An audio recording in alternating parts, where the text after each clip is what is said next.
Industri masker contohnya jalan, malah permintaannya luar biasa. Itu negara-negara lain bisa, dan itu kita lalui walaupun ini tidak berjalan dengan baik. Konsekuensinya tadi itu pemerintah kurang.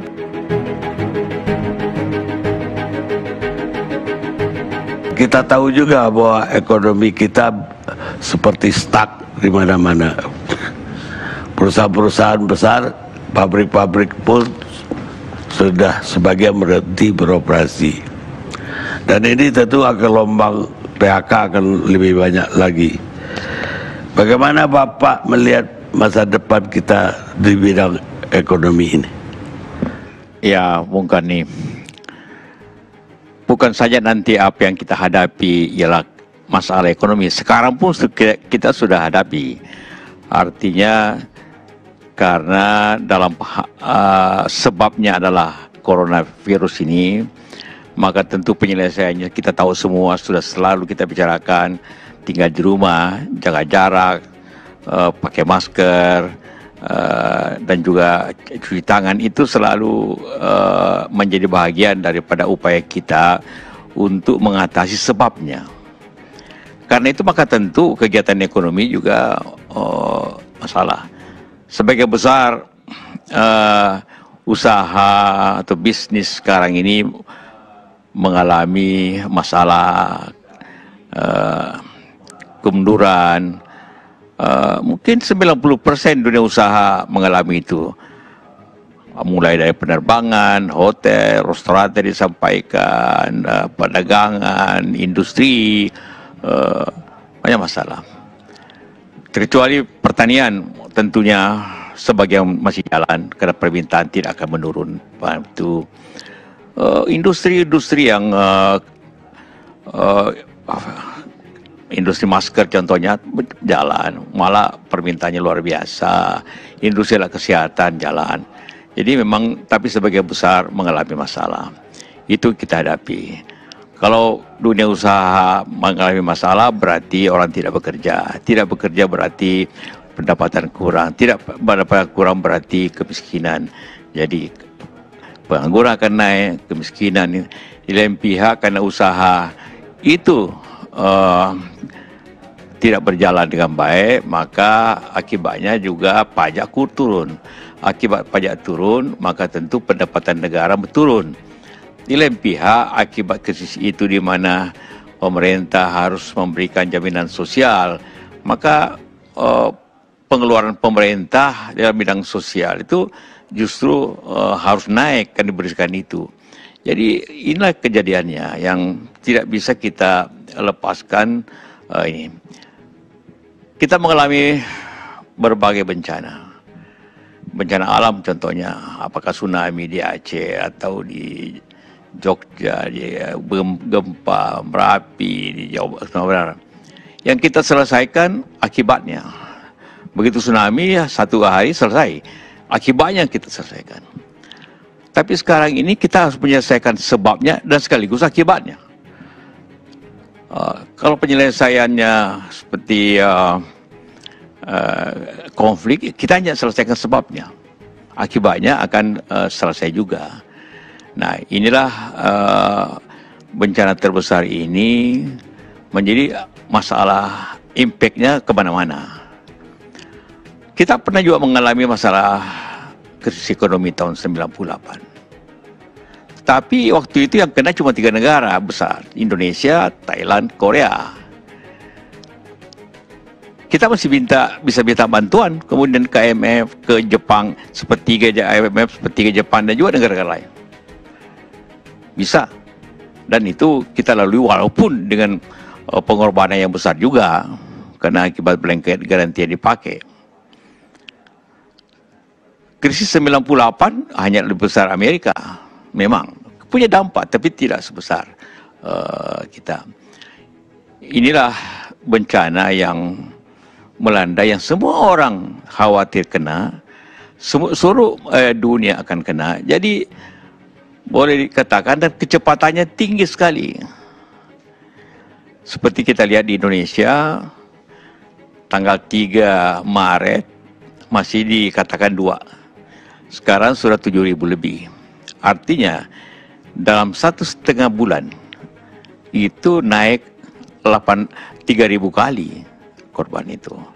Sama di Amerika, lebih hebat lagi kecepatannya. Semua itu menyebabkan sendi-sendi kehidupan sosial dan ekonomi menjadi masalah. Jadi bukan hanya kita hadapi, tapi sekarang kita sudah alami, walaupun mungkin belum puncaknya. Jadi artinya kita harus memprioritaskan, selesaikan sebabnya, yaitu menyelesaikan. Tapi menyelesaikan sebabnya, masalahnya akan berkorban ke bidang-bidang lain, sosial ekonomi. Itu akan terjadi. Tinggal pilihan-pilihan saja seperti itu. Itu yang pandangan kita pada dewasa ini. Ya, sebagai yang berpengalaman di kabinet, jadi wakil presiden, dan sebagai pengusaha, Bapak melihat apa jalan-jalan yang terbaik yang harus ditempuh oleh pemerintah dan bangsa Indonesia untuk ke depan, agar kalaupun jatuh kita itu jatuhnya miring lah, jangan sampai telentang, kira-kira begitu teorinya. Dan apa yang harus ditempuh menurut Pak Jaka? Sekali lagi, karena ini masalah sebab akibat. Ekonomi hanya akibat, sosial akibat. Maka yang harus diselesaikan sekarang, iya sebabnya. Iya bagaimana mengurangi dampak daripada virus itu. Jadi kita harus segala upaya kita, segala kemungkinan dana kita menyelesaikan dulu sebabnya. Sambil bersama-samaan kita juga menyelesaikan sebab akibatnya. Itu tentu harus seperti itu. Jadi kalau kita tidak selesaikan sebabnya, sampai kapanpun akibatnya akan terjadi. Namun tentunya berbeda dengan China dia keras dalam penyelesaiannya, tapi dia mempunyai kekuatan ekonomi yang lebih kuat dari kita, sehingga walaupun dia tutup kotanya, tapi dia bisa selesaikan masalah ekonomi dan sosialnya masyarakatnya. Tapi ini kita tentu mempunyai batasan-batasan tertentu. Jadi apabila apa yang kita lakukan ialah bagaimana menjaga semangat masyarakat untuk tetap bisa terjadi. Ini pilihan yang tidak ada komprominya. Tidak mungkin kita mengatakan ya kita selesaikan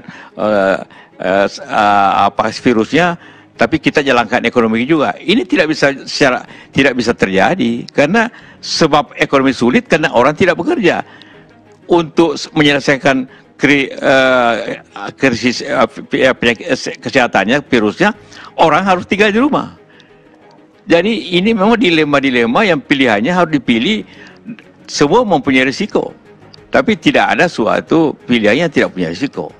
Ini jadi sulit mengatakan apa yang harus dilakukan dewasa ini, selain berikan tentu bantuan sosial kepada masyarakat, berikan suatu BLT kepada masyarakat, berikan bantuan menjaga pangan masyarakat, karena walau pengalaman juga di mana-mana, kalau kita boleh sulit, tapi harus tetap makan, harus tetap tersedia kebutuhan pokok masyarakat, harus dijaga itu.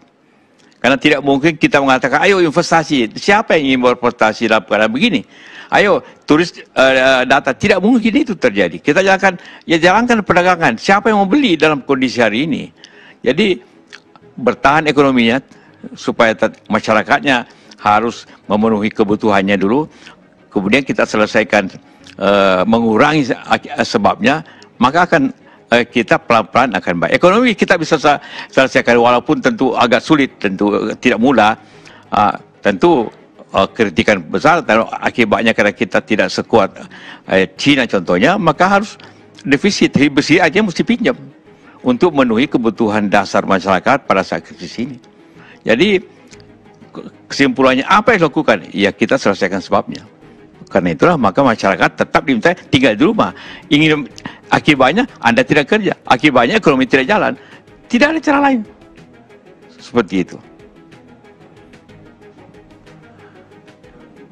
Justru itu Pak, gara-gara kita tidak sekuat Cina, Artinya kalau kita disuruh lockdown, masyarakat lockdown, atau seperti sekarang PSBB, sampai kapan kita mampu untuk bertahan seperti ini?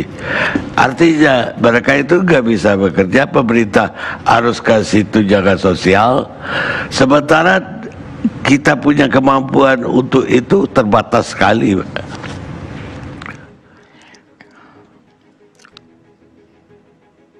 Ya, itu saya katakan tadi, beda krisis 98. Kita susah, tapi kita bisa minta bantuan keluar. Sekarang, siapa yang kita minta bantuan keluar kan? Jadi artinya kekuatan dalam kita terakhir kita siapkan, harus laksanakan. Jadi semua harus berkorban. Pemerintah harus tentunya berkorban, masyarakat juga berkorban, kita semua harus berkorban. Tapi memang sulit lagi. Kalau semua orang ingin tutup di rumah, mengurangi konsumsi, ekonomi juga tidak jalan. Jadi ini suatu pilihan-pilihan memang tidak mudah. Tapi sekali lagi, inti pokoknya selesaikan sebab.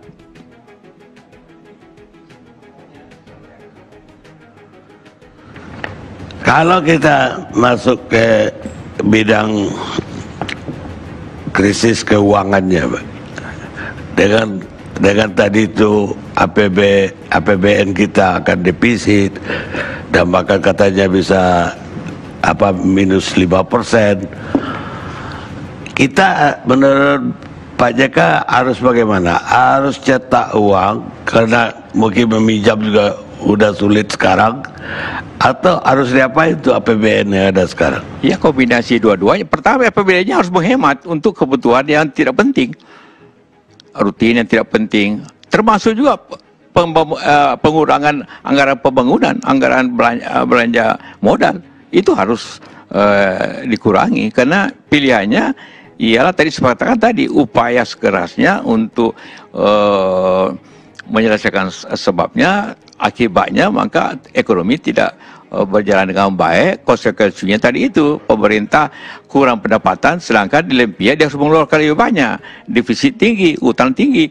Itulah harus di jalan harus seperti itu. Kita justru punya pengalaman seperti itu.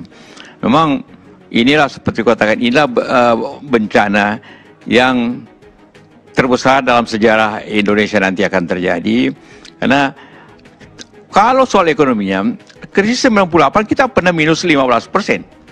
Tapi masih bisa dibantu, masih bisa kembali. Jadi memang nanti ada waktu di mana kita harus menyelesaikan dengan baik masalahnya. Tapi pada dewasa ini seperti saya katakan tadi, mari kita sama-sama menyelesaikan sebabnya dulu, baru kemudian kita selesaikan ekonomi. Ekonomi bisa diselesaikan, tapi jiwa manusia kan tidak bisa kembali kan. Karena itu harus diselamatkan. Karena apabila ini tidak diselamatkan, kekhawatiran tidak akan berhenti, masyarakat akan selalu ketakutan dan seluruh bangsa tidak bergerak. Itu efeknya kepada yang lain. Ya seperti itu. Jadi kalau Anda bagaimana memperbaiki ekonomi, ya kita selesaikan sebab kenapa ekonomi begitu. Padahal pada saat sementara ya harus ditalangi dengan utang, dengan defisit. Itu cara yang memang hanya itu pilihannya pada dewasa ini. Bagaimana dengan opsi mencetak uang? Ya bisa saja mencetak uang Indonesia, tapi tentu menimbulkan inflasi kan. Menimbulkan inflasi berarti pendapatan real masyarakat turun. Tapi juga suatu opsi kombinasi antara utang katakan luar negeri, dalam negeri, dan utang ke Bank Indonesia, ke utang Bank Indonesia, maka Bank Indonesia akan cetak uang kan. Itu kan ujungnya seperti itu. Satu opsi seperti itu memang kita tidak perlu khawatirkan juga, karena uang rupiah tidak kemana-mana kan. Jadi tetap aja di dalam negeri karena tidak laku di luar negeri. Jadi untuk menggerakkan masyarakat, kalau memang perlu, ya pilihan cetak uang juga suatu solusi yang harus dijalankan untuk jangka pendek ini.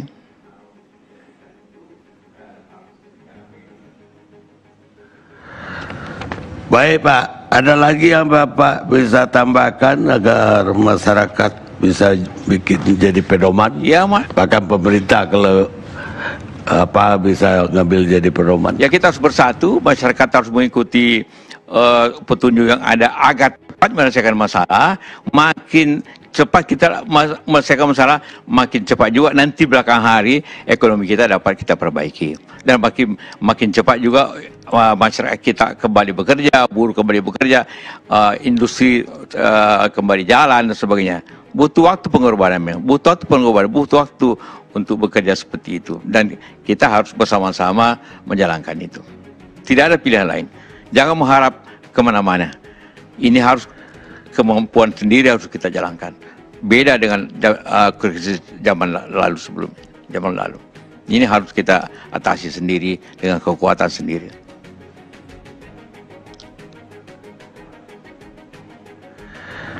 Baik Pak, terima kasih telah bergabung bersama kami. Mudah-mudahan bangsa kita bisa keluar dari kesulitan yang